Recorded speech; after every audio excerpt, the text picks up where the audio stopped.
las personas que estamos acá, que somos del pensamiento nacional, por eso vienen acá, vamos a contribuir a que la biblioteca tenga esos textos, sirva a nuestros jóvenes que vengan después. Así que yo le quería agradecer esto a Mariano. Así que bueno, vamos a empezar. Yo le pido a Mariano que diga unas palabras y después de Mariano lo presento a Julio. No. Bueno, primero agradecerle, doctor Huela, que esté presente, agradecerles a todos los presentes.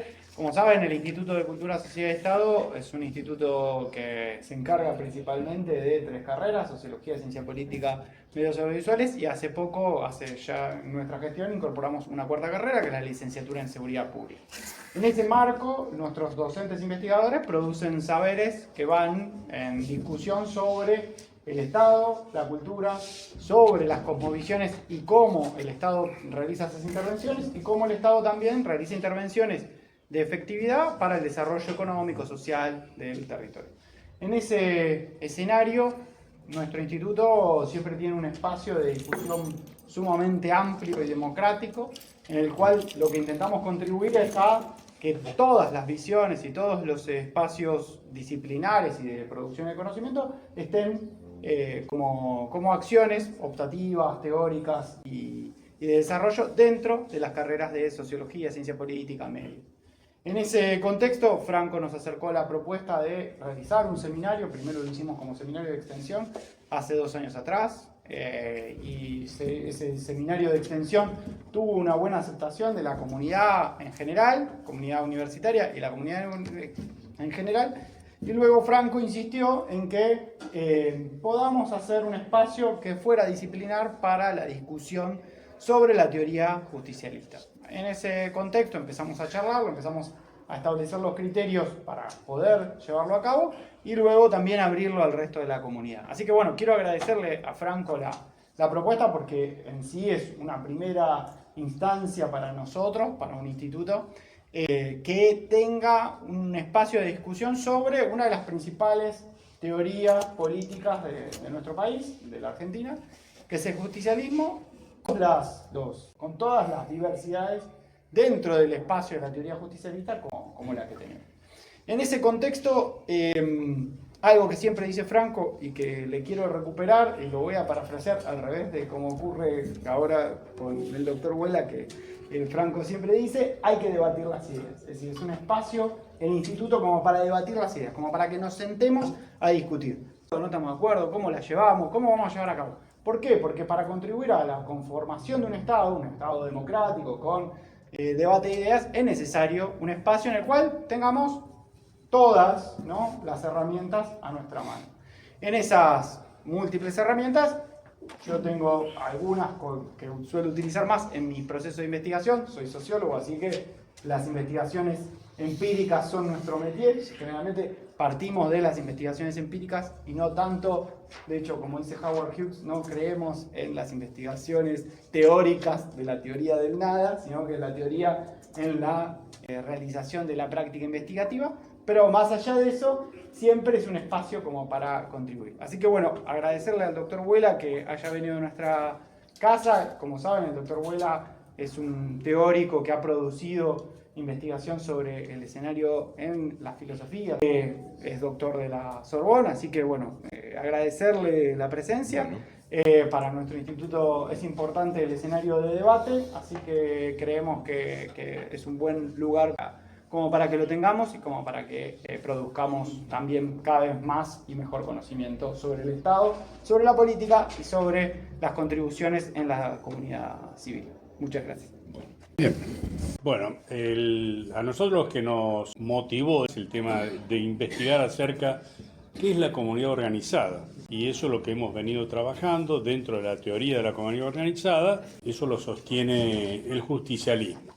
Entonces, siempre hablábamos con el maestro y con algunos de los profesionales que están acá y estudiantes: che, ¿qué te parece si lo traemos a que cierre el curso del año Alberto Vuela? Bueno, la intención fue buena, pero después empezamos a ver lo que salía un pasaje, no teníamos... Che, Mariano, dice, no tengo guita. El problema que tenemos todo. Entonces, charlando con Alberto charló con Julio Piumato y él contribuyó con los gastos del doctor Vuela para que Como esté siempre. en nuestra casa de estudios. Como siempre. Como siempre, también edita los libros Editamos del no solo doctor Vuela. no solo Así los que yo le voy a pedir a Julio, que le tengo mucha Sí. gratitud a Julio, a los jóvenes del sindicato de los empleados Judiciales. judiciales, que por favor nos digas algunas palabras y agradecerte que nos hayas ayudado a que venga y de paso lo presentás. Sí, vamos. Bueno, gracias a todos por estar acá.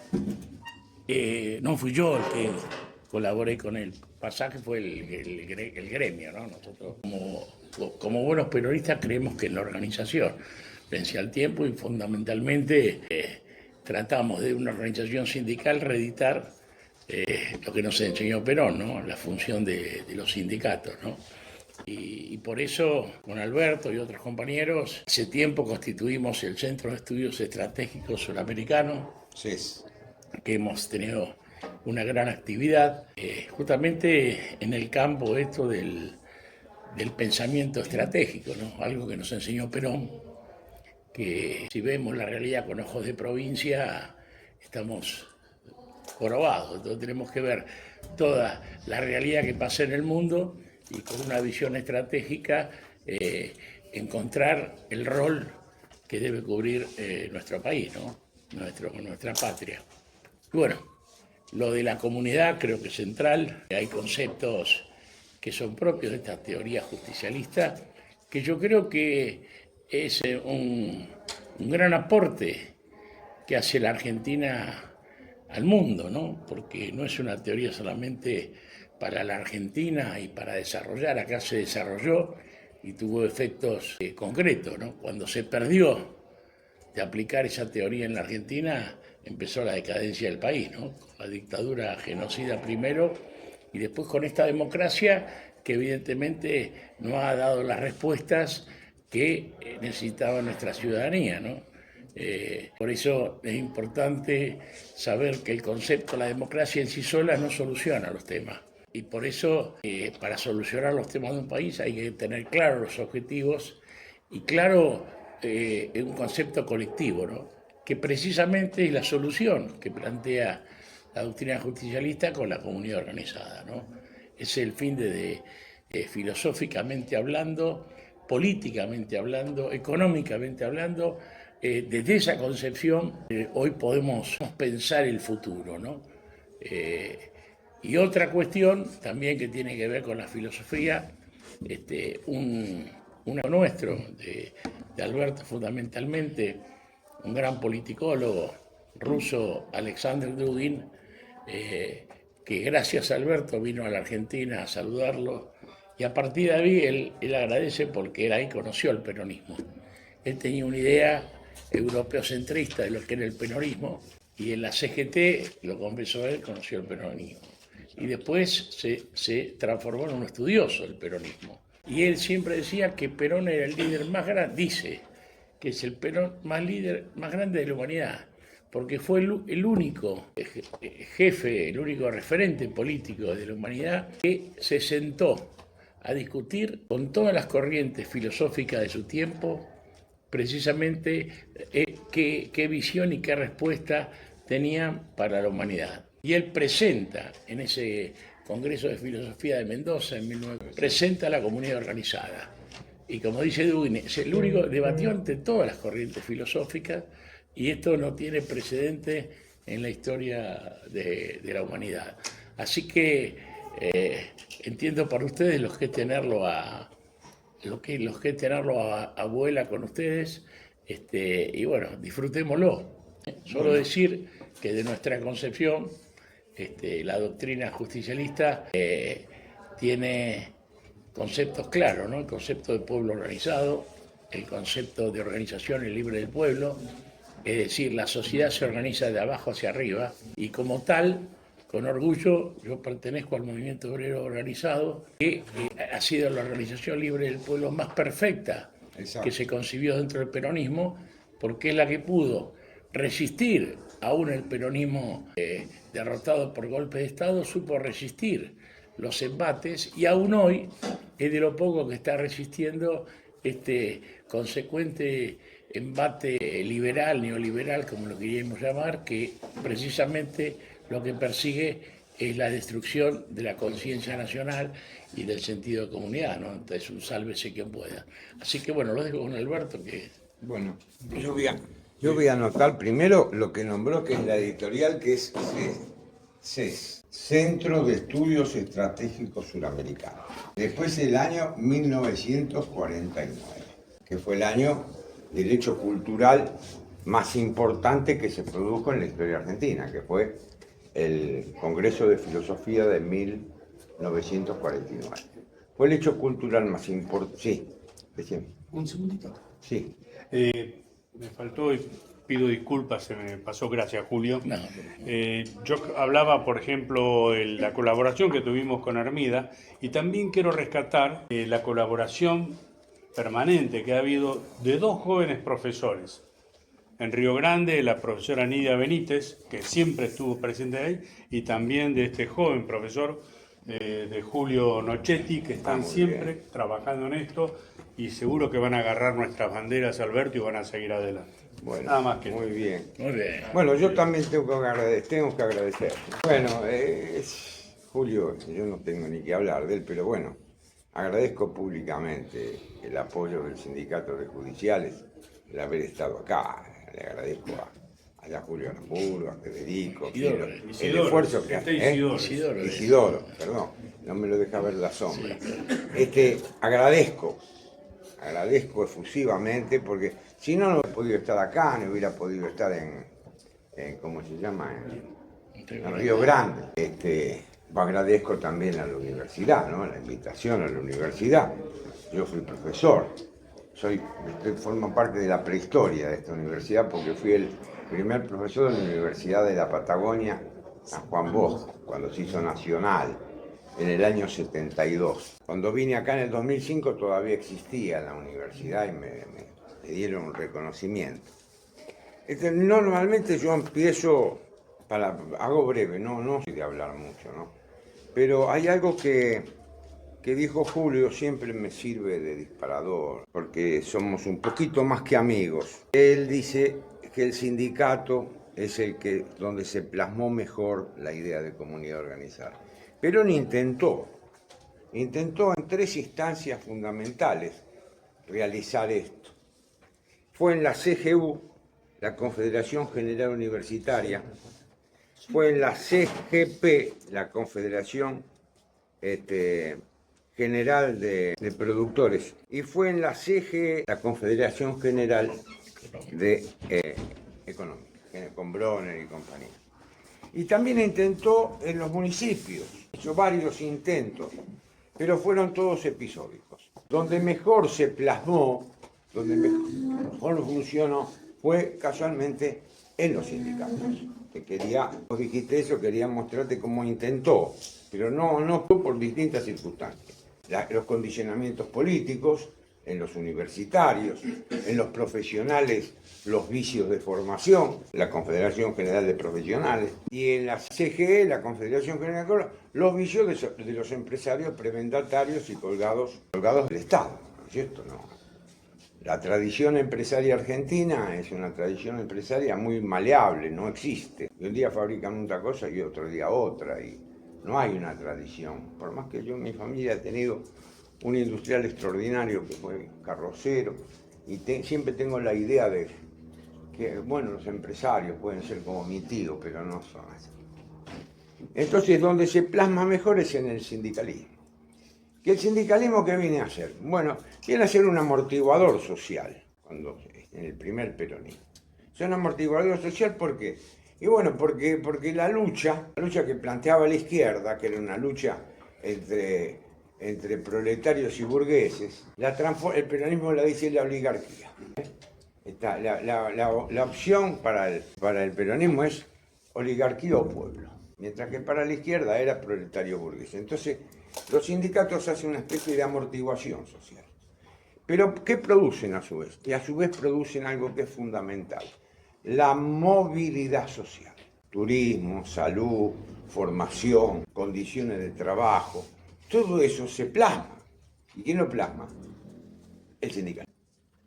Cumple dos funciones, como amortiguador social frente a las exigencias del marxismo y como promotor de la sociedad en la movilización social ascendente. Esto hay que tener. Yo no lo cuento nunca estas cosas porque me parecen más sociológicas que filosóficas, entonces no le doy bolilla, la verdad.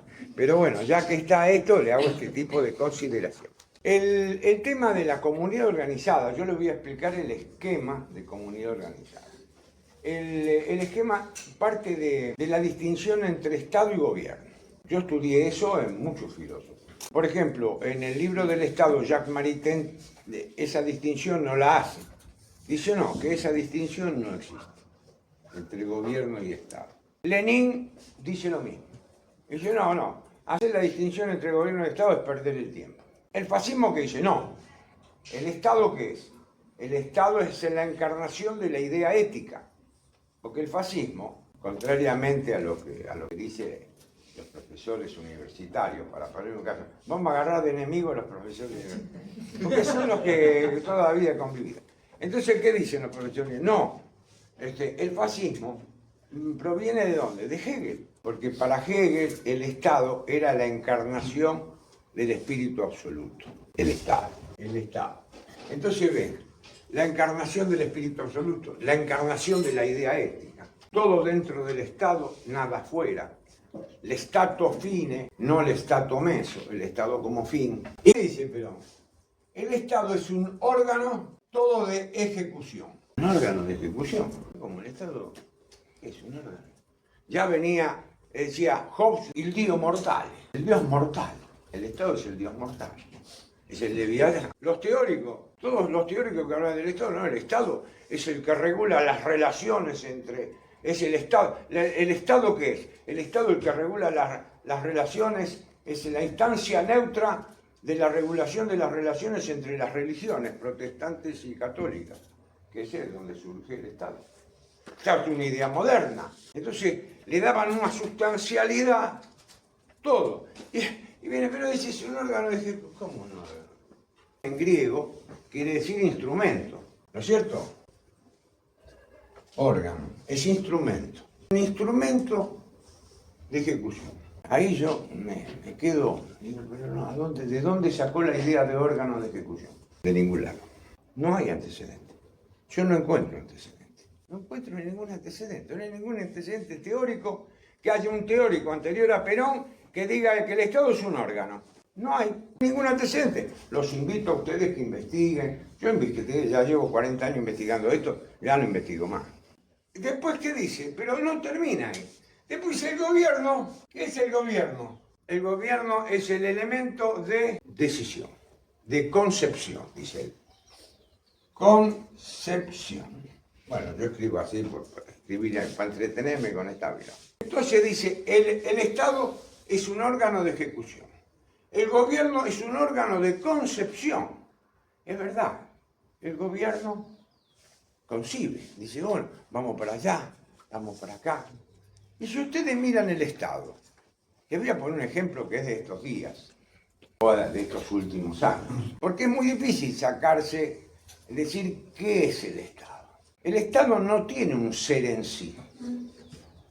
El Estado no existe, es una ilusión que nos vendieron a nosotros. El Estado no existe. ¿Qué existe? Existen los aparatos del Estado. Pero el Estado no tiene un ser en sí.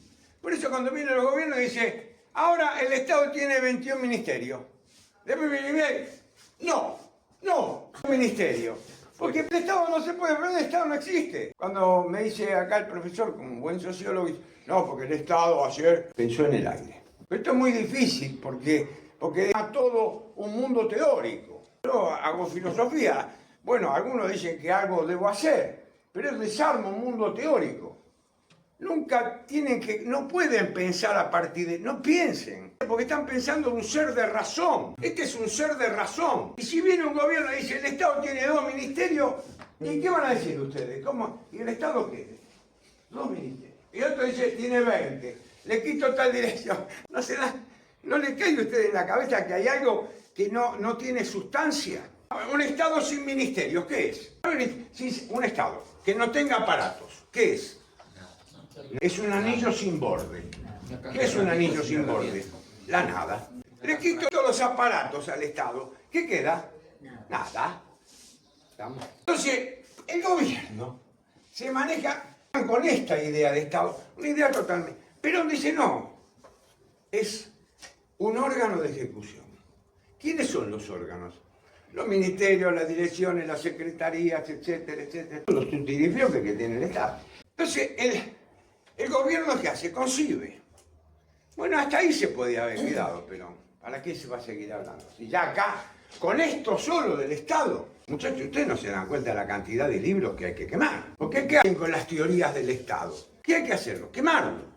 Los libros, yo he discutido con constitucionalistas, pero no con cualquiera, con Pablo Ramela, que fue miembro informante de presidente de la Corte Suprema de Justicia. Me invitaba, la única vez que me invitaron a comer, los jueces de la Corte Suprema. No es como Julio, que lo invitan toda la semana. Vení, Julio, cómo te queremos. Le hace todos los días le hace un paro distinto. No, me invitan. Entonces me dice, bueno, pero esto no se puede plantear. Claro, no se puede plantear porque ustedes están pensando en el aire. Pero si fuera esto solo, bueno, ya sería esto una que no se toma de ningún lado el peronismo. Esta es la originalidad. Sí, aparte dicen entonces, pero constituimos algo más. Un pueblo, ¿cómo? Organizado. Bueno, hermano, terminé con esta historia. Esto es una originalidad del peronismo. Pueblo organizado, ¿qué quiere decir? El pueblo suelto no existe. Pero no lo dicen esos términos, pero lo da a entender. El pueblo suelto no existe, el pueblo suelto es muchedumbre, el pueblo suelto es en la cancha de fútbol, el pueblo suelto no construye nada, no construye nada. El pueblo de la manifestación no construye nada. ¿Qué hacen las manifestaciones? Quilombo. Nada más, yo no construyo con la manifestación, con el pueblo manifestándose. El pueblo manifestándose reclama, pide, toca. Bueno, pero para eso está Piuma, para llamarlos y está bien. Después me dice, ¿te gustó la aclamatio? Claro, bárbaro. Pero es una instancia de lucha. El pueblo como instancia de lucha.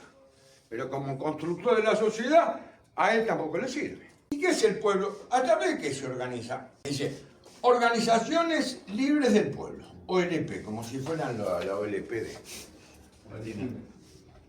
Bueno, pero ustedes van a decir, bueno, está bien, están las organizaciones libres, pero ¿cuáles son? Las que el pueblo crea. ¿Y cuáles son las que el pueblo? Las que se le ocurre. Sindicatos hay, no sé cuáles son las que se le ocurre. Después se arma el problema de lo que es ¿cómo se llama? Encuadramiento sindical.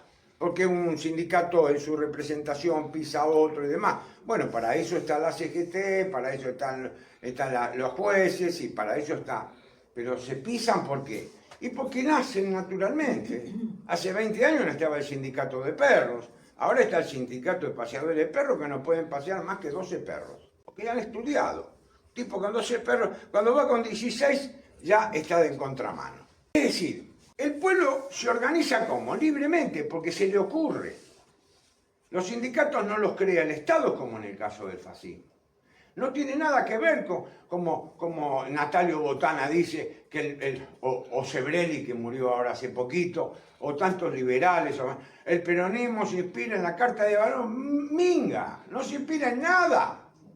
Es lo otro que no es el marxismo, porque el marxismo tiene elementos comunes del fascismo, que es el socialismo. ¿Estamos? En cambio el peronismo no, porque el peronismo nace como ¿qué? Nace como un enfrentamiento, como yo le digo acá, un enfrentamiento ¿a qué? A la oligarquía y al comunismo. Así nace Perón. Perón no nace con un enfrentamiento a la oligarquía y al comunismo. En cambio el fascismo no, el fascismo nace del socialismo, porque recuerden que Mussolini era socialista y Hitler era socialista, era nacional socialista. Pero claro, uno dice Hitler es socialista y a todos ustedes que son tipos jóvenes que hace 50 años que le vienen diciendo que el tipo es el peor de los diablos, de la mano en coche, y yo les digo que era socialista y que era el Partido Socialista Obrero Alemán, es el que funda el nazismo. ¿Por qué? Y hermano, es muy difícil esto. Yo ya estoy cerca de la parca y no necesito 20 horas para explicar esto, esas cosas elementales. El periodismo no tiene absolutamente nada que ver. Nada que ver. ¿Por qué? Porque esto es una genialidad. Porque ¿qué dice del pueblo? De esas organizaciones que crea libremente. ¿Qué dice de estas organizaciones? Las organizaciones que cada una tiene que ir al gobierno, no. Ir a pedir al gobierno. No. Él usa la aproximación indirecta. Perón dice, las organizaciones libres del pueblo no van a mangar al gobierno. Voy a hablar con el ministro para que... No, va a hablar con el gobierno. A ver, ¿va a hablar con quién? Con los aparatos del Estado que le corresponden. Piumato, cuando va a pleitear algo de la justicia, no va a hablar con Milei, con el ministro de Industria, no. Va a hablar en el Ministerio de Justicia. Porque el sindicato de judiciales sabe qué es lo que está pasando con la justicia. Y cuando manifiesta, no va a manifestar al obelisco. Va a las puertas, él tiene la vaca atada porque va a la puerta de le queda ahí cerca. Otro tiene que ir hasta la... En fin, bueno, cada uno tiene su problema. Pero, entonces, ¿qué es? Estas organizaciones libres del pueblo concurren a los aparatos del Estado para ahí que... Hay presionar, exigir, condicionar, luchar ahí para que las cosas se hagan como ellos proponen. Y el gobierno, que fue el convidado de piedra, va a recibir la información del ministro y va a hacer lo que tiene que hacer. ¿Me entiende? Este es el secreto. Esto es una especie de aproximación y feedback, una retroalimentación. Este es el meollo. Ahora ustedes me dicen, ¿de dónde sacó esto Perón? Bueno, yo les digo, después, no sé. Pregúntele a otro, que venga otro filósofo, que Franco Perco llame a otro. Yo no sé de dónde lo sacó. Julio, no sé. Yo he leído a Althusser, por ejemplo, que es un pensador marxista muy interesante. Lo he leído ¿para qué? Para los aparatos del Estado. Y me lo leí. Qué bien, pero después desarmó todo. Transductado, el vietnamita, un teórico de la gran flauta. Porque veían algo acá del Estado, algo veían, pero barruntaron, le dicen en castellano, pero no se dieron cuenta. Entonces, ¿yo por qué uso este marcador? Porque es lindo que ustedes lo vean en el pizarrón. Es decir, vuelvo nuevamente a ver si lo puedo decir de otra manera. El peronismo distingue entre gobierno, Estado y pueblo. El gobierno es el órgano de concepción, el Estado es el órgano de ejecución y el pueblo es el órgano, el pueblo organizado. ¿Qué quiere decir? Es el órgano de sugerencia. El sujeto de la acción política, ¿quién es? El pueblo. El pueblo es el sujeto de la acción política. Y el pueblo es el que le dicen los aparatos del Estado, hay que hacer esto. Y el ministro va corriendo al gobernante y dice, mira, hagamos esto porque esto es lo que están diciendo los muchachos y no va a ser quilombo. ¿Me explico? Entonces ahí viene la otra parte de la idea de la comunidad organizada. No solo es una sociedad a construir, sino que también es una meditación sobre el tema del poder, el origen del poder. ¿Dónde está el origen del poder? ¿Está en el Estado o está en el pueblo? Se cae de madre, porque es el que condiciona. Poder tiene aquel que condiciona la acción. Poder tiene aquel que persuade. Gobernar es persuadir. Poder, por eso nosotros tiramos la meta política. Bueno, es una invención, vaya a saber qué pasará de acá a 20 años. Pero bueno, sigo perdiendo el tiempo con eso. ¿Y qué es? El estudio de las grandes, y eso los invito a ustedes, si hacen sociología, el estudio de las grandes categorías que condicionan la acción política. Eso es la meta política, el estudio de las grandes. Categorías que son políticamente correctas y son aceptadas. Por ejemplo, el progresismo. ¿Quién puede estar en contra del progreso? Nadie. Pero una cosa es la idea de progreso, que es el paso de lo peor a lo mejor, como era para los griegos. El progreso es el paso de lo peor, y todos queremos pasar de lo peor. Yo quiero, en lugar de tener esa zapatilla que me regalan mi cone, le voy a decir, regalame otra zapatilla mejor. No, yo qué sé. Quiero pasar de lo peor a lo mejor. Y esa es la idea. En cambio, la idea del progresismo, ¿cuál es? La idea del progresismo es la que te dice, la humanidad, el curso de la humanidad avanza indubitablemente hacia el progreso. Bueno, ¿eso qué es? Es una estupidez, es un condicionamiento. No sigamos para allá porque estamos condenados a la felicidad, como decía Dualde, una cosa así. Al éxito. Al éxito. Condenados al éxito, los argentinos. De progreso que está atrás. El hombre progresa y retrocede según las circunstancias. El progreso de la humanidad no es lineal. El progreso de la humanidad es helicoidal. Va pasando. El que pasa por acá, pasa por acá, pero cambiando. Jean-Baptiste Vico, que fue el más grande filósofo de la modernidad. El gran contradictor de Descartes, el napolitano Jean-Baptiste Vico. No se lee nunca, se llama La Ciencia Nueva. Vale la pena que lean esos libros.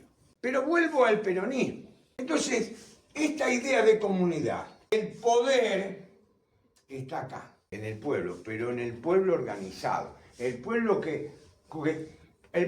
el cual, a su organización, puede condicionar la decisión política del gobierno.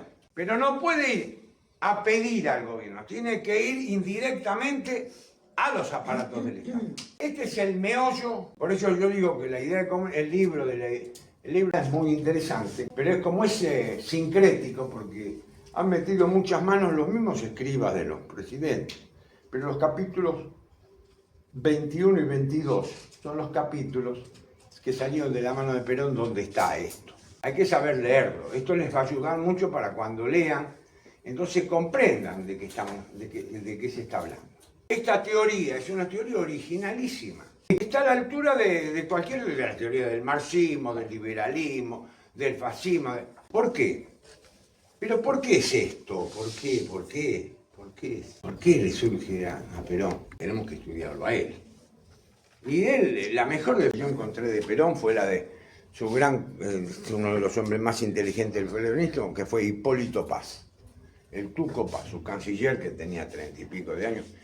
Y decía ahí Perón es un conservador revolucionario. Es decir, ¿qué me quiso decir?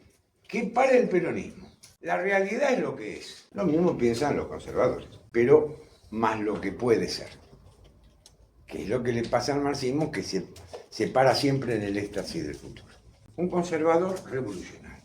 Y le expliqué yo a Dugin. Porque Dugin plantea la cuarta teoría política. Me voy un poquito del tema, pero... Entonces me entusiasmé ahora, antes no tenía ganas de hablar y ahora. Bueno, es la cuarta teoría política. Este se llamaba Dugin.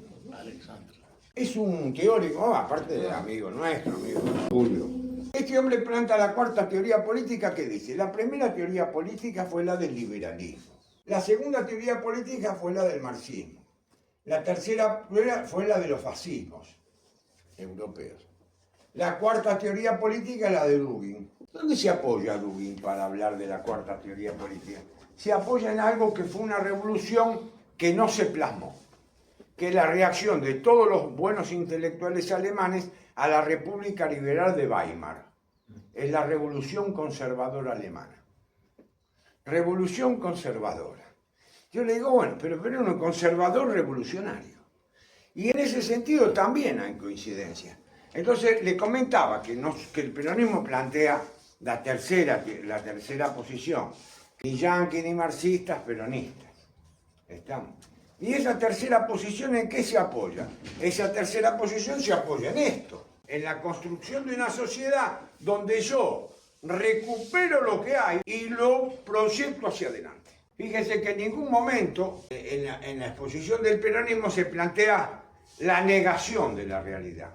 No, lo que se está planteando es la superación de la realidad. Entonces, se está planteando el paso del acto a la potencia. Si ustedes me piden, yo les diría, bueno, el peronismo ¿qué plantea? Plantea la posibilidad del acto a la potencia, para que la potencia a su vez se transforme en acto. Y ese acto a su vez sea potencia de otra cosa. Pero no es el progresismo lineal o progresista o ilustrado, no. Es el paso de lo mejor, de lo peor a lo mejor. Y eso es griego. Lo que yo le tenía que decir en cuanto a la universidad, no hay mucho más que decir. Creo que la universidad El objeto de la universidad lo dijo Platón cuando creó la academia, que es la primera universidad, en el siglo IV antes, y duró hasta el 719, hasta Justino el Apóstata. Justino el Apóstata después de 1000 y pico de años. Después, modernamente, las universidades, la primera es la de Bolonia, 1200, la Sorbona viene unos años después, viene de la Universitas, es el conocimiento general. ¿Pero qué buscaba? La de Platón y estas otras. La episteme, es decir, el conocimiento por las causas. ¿Por qué crea Platón la academia? Porque pone en el frontispicio y dice, no entre acá ninguno que no sepa matemáticas. Porque busca la episteme, el conocimiento por las causas. Esto es lo que busca la academia, es la universidad. Y se oponía ¿a qué? A la doxa. ¿La doxa de quién era? La opinión, los sofistas, que iban por la calle enseñando oratoria para ir al ágora y optar a los cargos públicos. Entonces, nosotros estamos en un momento donde muchas universidades se ocupan de la doxa y dejan de lado la episteme. Pero fundamentalmente el peso que tiene la universidad en la Argentina, yo creo que el gran lastre que tiene es la de la autonomía universitaria. Eso es otro, así como nos inventaron también la autonomía.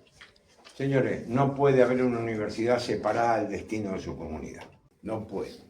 Tienen que tratar por todos los medios de la universidad de integrarse a la comunidad. Porque la comunidad es la que crea los valores. La comunidad es la que tiene necesidades. Entonces, si queremos pensar una universidad del futuro, tenemos que dejar de lado es una rémora pensar la autonomía universitaria como en la universidad hago lo que quiero. No, porque no hacen así. Las universidades argentinas, en el 80% de sus casos, son administradas por radicales. ¿Por qué? Y porque los radicales son aquellos dirigentes que están a 30 metros de la tesorería del Estado.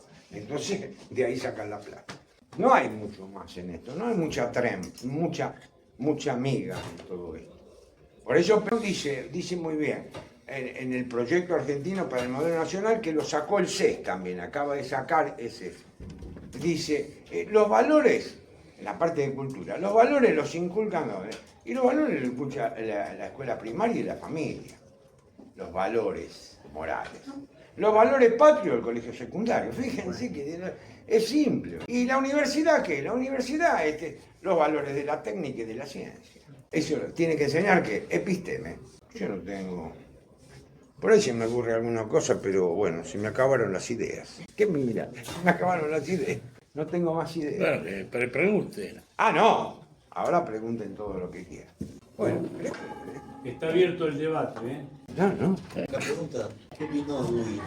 ¿Qué opinó Dugin? No, claro, sobre la opinión de Dugin, Bueno, yo le dije a Dugin que la tercera posición era mutatis mutando, cambiando lo que hay que cambiar, venía a representar lo que él no conocía, que era el peronismo. Porque como dijo Julio, lo conoció en la CGT. Entonces Dugin después vino 2 veces más. Y la última dijo, Perón es un profeta ontológico. ¿Por qué? Porque él en este momento, pues, le mataron a la hija y ahora es un hombre que está prejuiciado por todo lo que le mataron a la hija a los ucranianos, ¿no? Le hicieron volar por los aires. Era para él, por supuesto, ¿no? A la chica no la quisieron matar, pero cambió en el momento, iba a ir en el auto, bueno. Pero básicamente la concepción que él plantea como cuarta teoría política coincide con lo que él ahora ha comenzado a leer Heidegger. Los rusos, nosotros leíamos Heidegger en el año 68, 67, 66. Nosotros leíamos Heidegger todo el día. Y a nadie se le podía ocurrir que Heidegger fuera nazi o algo por el estilo. Todo eso del nazismo, de los campos de concentración, de todo eso nace a partir de la guerra del Yom Kippur. Es decir, cuando el poder hebreo se en los Unidos. Y ahí comienza todo el tema de la nazificación, comienzan a hablar de Heidegger nazi. Es imposible, no tiene ningún sentido, no tiene ninguna asidero. Yo, el profesor que tenía en la Sorbona, había sido alumno de Heidegger, era socialista, y escribió en la revista Disenso un artículo muy lindo, otra vez Heidegger y el nazismo, como dicen muchachos, termínenla. Porque no lo leen. Dugin lo lee. Y Ana Karen, que era judía. Y Ana Arendt, bueno, ya esté. Pero el tema es que no lo leen. ¿Y Dugin qué hizo? Dugin lee el Dasein, pero Heidegger dice que el Dasein, que es, nosotros lo traducimos por ser ahí. El ser ahí, que es el hombre. Me acuerdo cuando se explicaba en la facultad, porque te apagaba, apague ese grabador, porque había grabador. Bueno, yo les voy a decir, a las 8 de la mañana tenía Eugenio Pucharelli, había sido alumno de Alejandro Korn. El Dasein es el hombre. Y todo lo que es las preguntas que se hace el Dasein, el hombre contemporáneo, es sobre la base de la temporalidad. El horizonte del hombre es el tiempo. El hombre es tiempo, ¿ya? El horizonte de la temporalidad. Entonces, Dugin, ¿qué hace? Interpreta el Dasein no como el ser ahí particular, sino interpreta el Dasein como el pueblo. Esa es la originalidad de Dugin. El Dasein, pues fíjese que viene 40 años después de la interpretación de Heidegger. Dugin no sé, bueno, obviamente que no sabe Heidegger como los heideggerianos, pero él tiene una interpretación politológica o geopolitológica. Y entonces dice, el Dasein para él es el pueblo. El pueblo hoy se plantea a partir de su existencia en el tiempo. Y ese tiempo le está mostrando a ese Dasein que tiene que ir forzosamente a un gran espacio, porque el tiempo tiene una relación muy en el gran espacio. ¿Y cuál es el gran espacio para Dugin? Eurasia. Entonces va a buscar en Heidegger el fundamento de la geopolítica de Eurasia. ¿Respondí la pregunta? Esto no está en los libros. Sí, quería hacerte una pregunta, un comentario que me quedó reflexionar en voz alta respecto de la autonomía que mencionabas. Me parece que la autonomía tiene que ver, o hay que pensarla en términos de autonomía del gobierno, ¿no? Una autonomía administrativa, no del pueblo, no de la comunidad y de los valores. Sí. Y después lo que te quería preguntar era si contar un poco o explicarme cómo aparece, cómo presenta Perón la figura del trabajador en la comunidad organizada y en las organizaciones libres. Bueno, es fundamental, porque Perón no hace la apología económica. Porque Perón depende también de su tiempo. No nos olvidemos que cuando Perón escribe, también escribe Junger, es de la misma época. Y los tipos todos somos esclavos de nuestro tiempo, y nadie puede saltar. Yo soy esclavo de mi tiempo. O sea, la generación como dicen, del 70, yo soy esclavo de mi tiempo, no puedo saltar más. Me estiré un poco porque vivo más. Y los otros amigos míos se murieron todos todos mis amigos se han muerto pensando que el peronismo era una socialdemocracia. ¿Y qué querés que haga? Se murieron, mala suerte, chao. Yo seguí. Pero es una suerte biológica. Y Perón rescata ¿qué? No rescata el trabajo. El trabajo es sufrimiento. Rescata sufrimiento. Por trabajar, que la vara que va en los bueyes, que se da. Bueno, entonces ganarás el pan con el sudor de tu frente. Entonces, ¿qué? El trabajador. Hay una sola clase, el trabajador. ¿Por qué rescata el trabajador? Por la misma razón que lo rescata Junger, el Der Arbeiter. El trabajador también tiene Junger. ¿Por qué? Porque ellos en esa mentalidad de esa época, ellos comienzan a pensar que el trabajador puede de alguna manera dominar a la técnica. Que no que la técnica se lo coma, sino que el trabajador domine a la técnica. Porque había toda una disputa con la técnica. Ortega, Heidegger, Junger, en fin, Simmel, Harman, todos escriben sobre ese asunto. Entonces, el trabajador, ¿por qué es el sujeto el trabajador? Porque el trabajador puede modificar la realidad. La realidad hay que modificarla. Pero la realidad está ahí, pero es un conservador revolucionario. Hay que modificar esa realidad. Y el agente principal de modificación de la realidad es el trabajador. Por eso es que los sindicatos se han de ser más allá de que tratan cuestiones concretas, porque los sindicatos tratan cuestiones del salario, de las condiciones, son cosas concretas que hay que resolver todos los días, no es como el político, bueno, después te veo, vení mañana que vamos a hablar. Tienen que resolver. Entonces, para mí, esa es la madre del borrego, por el cual los sindicatos se desarrollaron más y mejor que las otras organizaciones libres del pueblo. porque estaban apoyados sobre una realidad que es... ¿Respondí la pregunta, profesor? Algo que usted ya mencionó, pero me gustaría si lo podría profundizar. Durante muchos años se trabajó con mucha fuerza la idea de asociar al peronismo con el fascismo. Insisto, si usted bien ya algo mencionó, me gustaría si pudiera profundizar eso y de alguna manera vincularlo con esto último que acaba de mencionar, en relación a el vínculo con el sector, con los sindicatos y con los trabajadores. No, bueno, si decimos lo mismo, lo dijo Julio, lo dijo lo mismo. La organización para el peronismo, la organización viene de la sociedad, viene de abajo arriba. Para el fascismo viene de arriba abajo, es el Estado el que crea los sindicatos. En este caso no, sindicato y todo, porque tenían un esquema. Ellos tienen un esquema de poder, porque en el fondo, el fascismo, el nazismo, son productos de la Ilustración, aunque les parezca menos.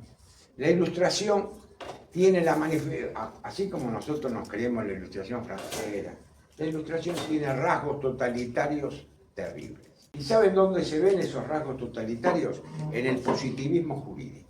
Es donde más se muestran los rasgos totalitarios de la Ilustración. Por eso a la Ilustración hubo un proyecto que se opuso. Tiene que ver mucho con América. ¿Cuál fue el proyecto que se le opone a la Ilustración? El barroco, el proyecto barroco americano. Barroco es una que no es redonda. Nosotros que no somos ni chicha ni limonada, somos mixtongos. ¿Por qué? Porque la educación no es una tesis matemática, sino que la educación es un ida y vuelta. Es un sí, no, voy, vengo, voy, vango, afirmo esto, después lo niego. Todo ese trabajo no está contemplado. Cuando un profesor de la universidad se presenta, tiene el programa y desarrolla el programa, y después del programa el tipo sabe todo. Mentira, termina el programa y los alumnos están como al principio. ¿Por qué? Porque tiene que tener lo que acaba de decir muy bien el decano, tiene que tener esa retroalimentación y bueno, más o menos, y la paciencia, ¿no? Paciencia absoluta, total. Es el Dios de la... Entonces, lo que voy yendo a la pregunta suya, la diferencia con el fascismo no solo en eso, sino también en algo que el peronismo hizo, que yo se lo comenté, no sé si en algún momento.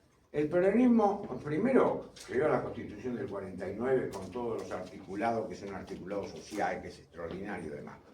Y después creó otra Constitución, que fue casualmente la que puso en jaque el monopolio de la representatividad de los partidos políticos. Una Constitución importante que le quitó. Nosotros llegamos, por ejemplo, si él es secretario de un gremio, quiere ser diputado, y tiene que ser diputado por un partido político. No puede ser diputado por el gremio. ¿Por qué? Y porque eso es fascismo. No, es antifascismo. ¿Por qué no puede ser diputado? Porque la Constitución no se lo permite. Porque dice que la función del partido político es representar al ciudadano. Entonces, yo lo pongo de ejemplo porque es mi amigo. Espero que no te enojes que te pongo de ejemplo. Entonces, él no representa al ciudadano. Él, el ciudadano, puede decir lo que decía que el ciudadano, agarrámela, ¿no? ¿Me entiende? Él representa al trabajador, él representa al pueblo, él no representa al ciudadano. Ahora, si quiere hacer política, tiene que ir al partido político y representar a los ciudadanos. Lo que ha hecho esa Constitución fue un famoso doble voto. Se hicieron, en la provincia del Chaco se hicieron 2 listas, 15 por las organizaciones sociales, algodonero, y 15 por los partidos políticos. A pluralidad de partidos y pluralidad. Entonces va el ciudadano, en ese momento va y ponía un voto, buscaba la lista de las organizaciones, un voto a los algodoneros, al candidato de los sindicatos, al candidato de la Cámara, al candidato del club. Cada uno sabía. Y de este lado, al socialista, al peronista, al radical, lo que sea. Y entonces llegaban a la Cámara 30 diputados, 15 por las organizaciones sociales, sin tener que cambiar la función, el rol que habitualmente realizan. Cuando cambian el rol, por ejemplo, yo una vuelta escribí un artículo, pero era cuando empezó Menem, después lo abandoné. había juntado 53 secretarios generales. ¿Qué pudieron hacer en la Cámara? Esto se llama un sorondo. ¿Qué es un sorondo? El cero más rotundo y más redondo. Él mismo fue, me nombró a mí, asesor. Presentó para Argentina bicontinental. Uy, qué bien, dale, Julio, para adelante. Se presentó el proyecto. ¿Cuánto te costó presentar un proyecto? Un Perú. ¿Cuántos te acompañaron? ¿Todos te acompañaron? No. Entonces se aprobó. Se aprobó. Argentina. Yo me acuerdo José Rodríguez, que era un tipo que tenía el gremio. ¿Te acordás?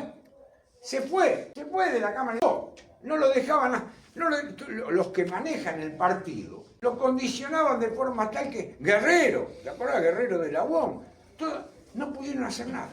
Es interesantísimo, porque se produce la metanoia, la conversión del representante. No se puede, el hombre no puede cambiar de representación de un día para otro. Él no puede ser decano y mañana dice, dejo de y voy a vender helados. No puede. ¿Por qué? Porque la representación no se lo permite. Sí, la necesidad puede ser que cuando lo echen vaya a vender helados, pero bueno, esperemos que no. ¿Estamos? ¿Por qué? Porque nosotros formamos parte de le physique du rôle. Forman parte hasta de nuestro cuerpo. Y esa cosa, este tema de la condicionamiento de los partidos políticos, de la crítica al monopolio, nunca lo tuvo el fascismo. Nunca lo llevó a cabo. Siempre dentro de la partidocracia, de la representación demoliberal burguesa, como decía Arturo Sampaio. Pero yo le agregaría que el peronismo era nazi-fascista fue una propaganda. Por eso, mágicamente, de ser nazi-fascista en todos los estamentos, pues coincidía con la Unión Democrática, que era la oligarquía y los comunistas. Automáticamente, cuando el cuco pasó a ser el comunismo, Perón dejó de ser nazifascista para ser tratado como comunista a partir de 1953. Mágicamente, como hizo. Sí. Pero no, Perón sigue siendo el mismo. Los que cambiaron la caracterización de los poderes hegemónicos para.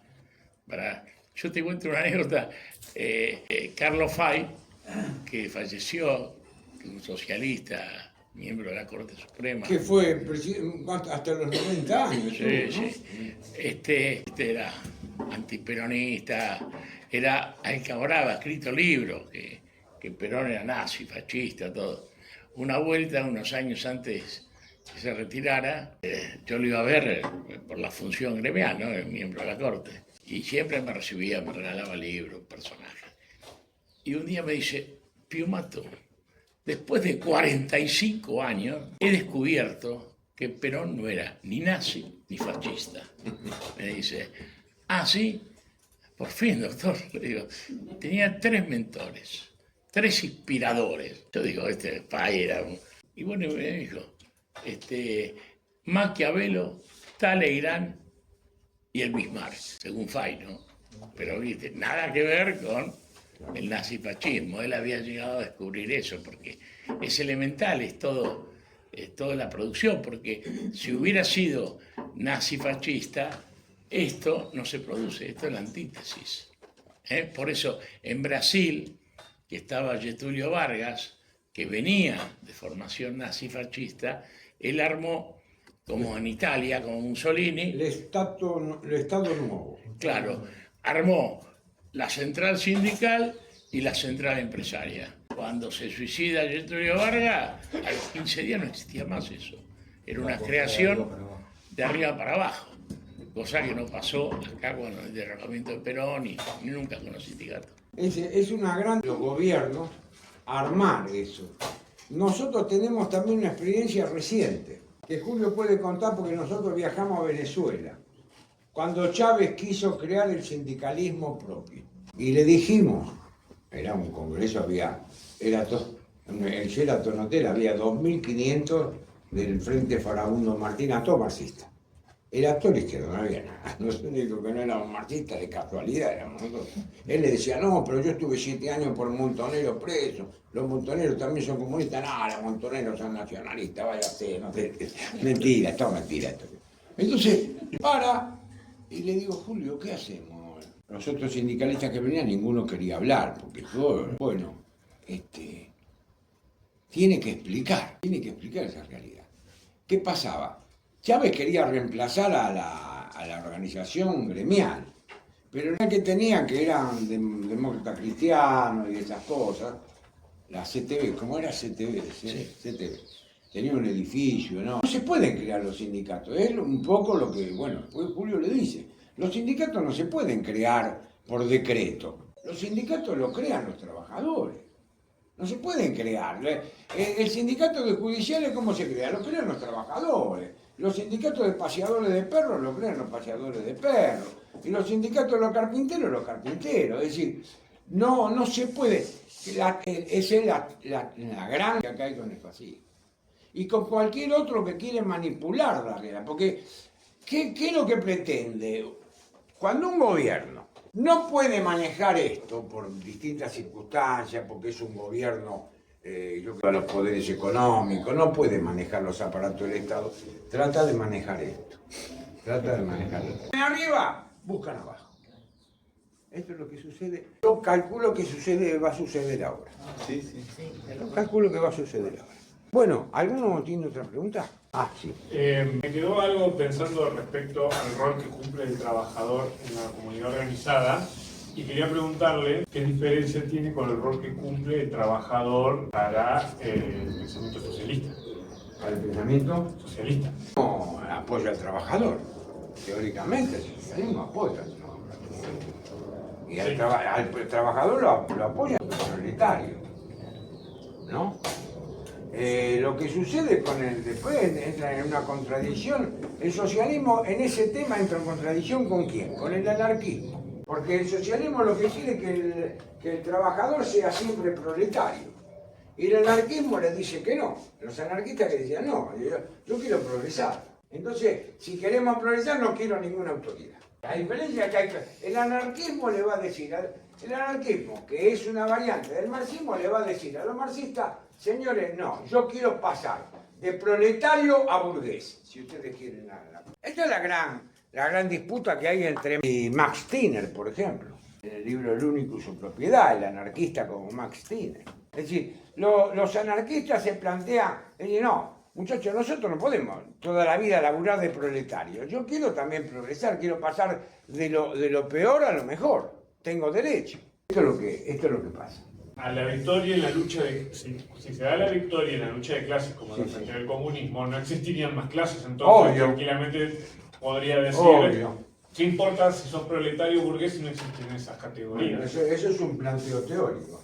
Es el planteo teórico de máxima que vos me estás poniendo. El planteo teórico es la sociedad comunista de los productores asociados. Marx, Manifiesto Comunista de 1848. ¿Qué queremos? La sociedad comunista de los productores asociados. Bueno, está bien, yo te concedo todo. A ver cómo lo haces.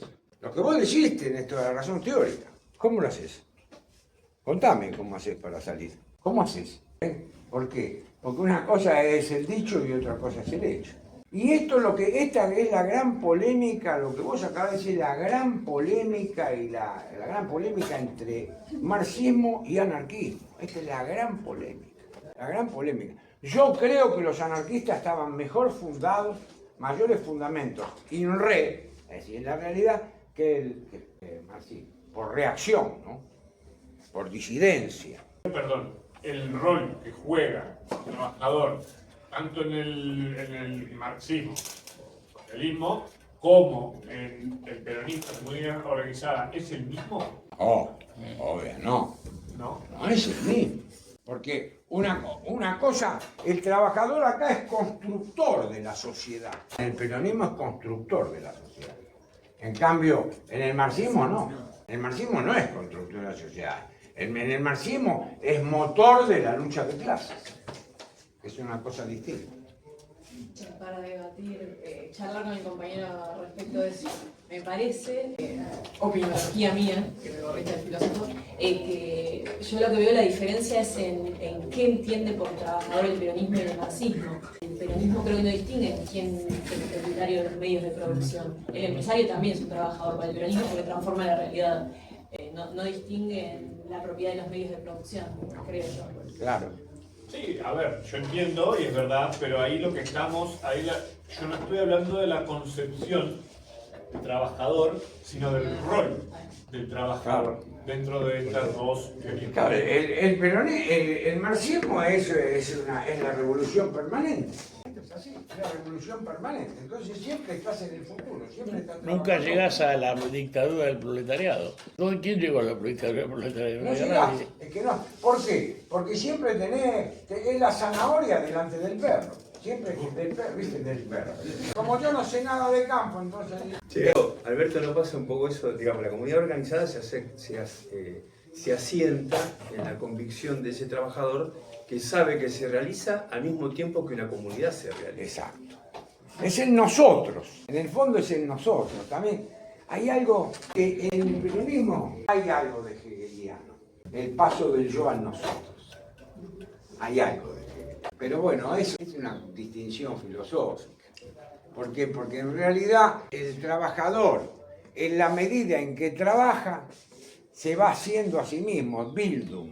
El trabajador se parece a lo que hace. Entonces, digamos, se va pareciendo a lo que hace. Se va formando. Un decano que empieza a decir malas palabras como Junio por la televisión, no existe. Porque el decano ya se formó que puede hablar sin decir malas palabras. ¿Estamos? Ustedes ven, el decano, no se puede.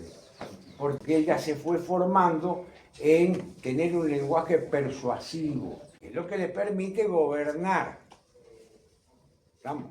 Y el que cría a los chanchos se parece a los chanchos y habla como los chanchos. Y si no, vayan al campo y miren lo que crían chanchos y se parecen a los chanchos. ¿Por qué? Esa es la retroalimentación.